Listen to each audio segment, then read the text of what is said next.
নমস্কার বন্ধুরা, Gayatri kitchen and গার্ডেনে সবাইকে স্বাগত। আজকে আপনাদেরকে বানিয়ে দেখাবো কাতলা মাছের ডিম দিয়ে মুইঠা। মুইঠা বানানোর জন্য প্রথমে গ্যাসে কড়া বসিয়ে দিলাম, তাতে 1 মগ জল দিয়ে দিলাম। জলটা গরম হয়ে গেলে মাছের ডিমগুলো দিয়ে ফুটিয়ে নেব। ডিমটা গরম জলে ফুটিয়ে নিলে অনেকটাই সফট হয়ে যায়, খেতেও হয় দারুণ সুন্দর। মাছের ডিমটা জল থেকে ছেঁকে তুলে নিলাম। ডিমটা ঠান্ডা হয়ে গেলে ডিমের মধ্যে একে একে ময়দা,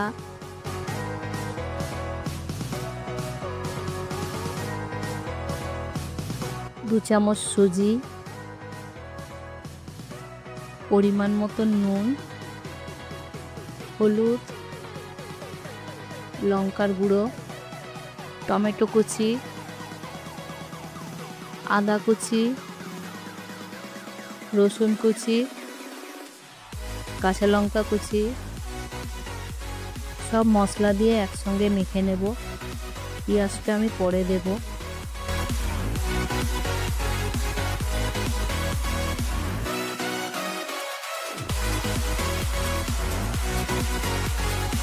একটু অল্প পরিমাণ জল দিলাম, জলটা দিয়ে ভালো করে মেখে নেব।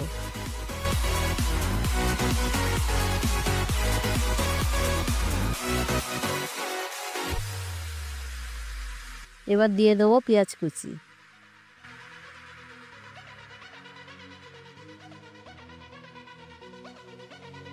পেঁয়াজ কুচিটা দিয়ে আমি আবারও একটু মেখে নেব।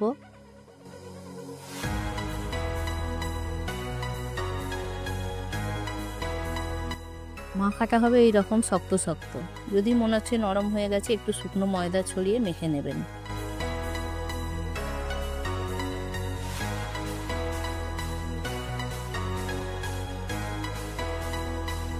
চাপা দিয়ে 2-3 মিনিট রেখে দেবো মাখাটা। গ্যাসে একটা ফ্রাই প্যান বসিয়ে দিলাম। ফ্রাই প্যানের মধ্যে সাদা তেল দিলাম।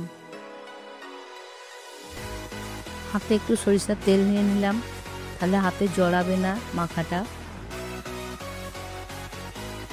দেখুন হাতের মধ্যে এতটা করে নিয়ে মুইঠার আকারে করে হালকা তেলে ভেজে নেব। একে একে আমি সব মুইঠাগুলোই তৈরি করে নেব, নিয়ে তেলে ফ্রাই করে নেব।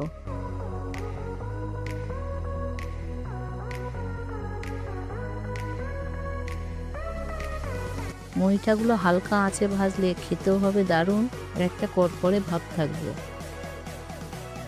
মুইঠাগুলো উল্টে পাল্টে লাল করে ভেজে নিয়ে রেডি কাতলা মাছের ডিমের মুইঠা।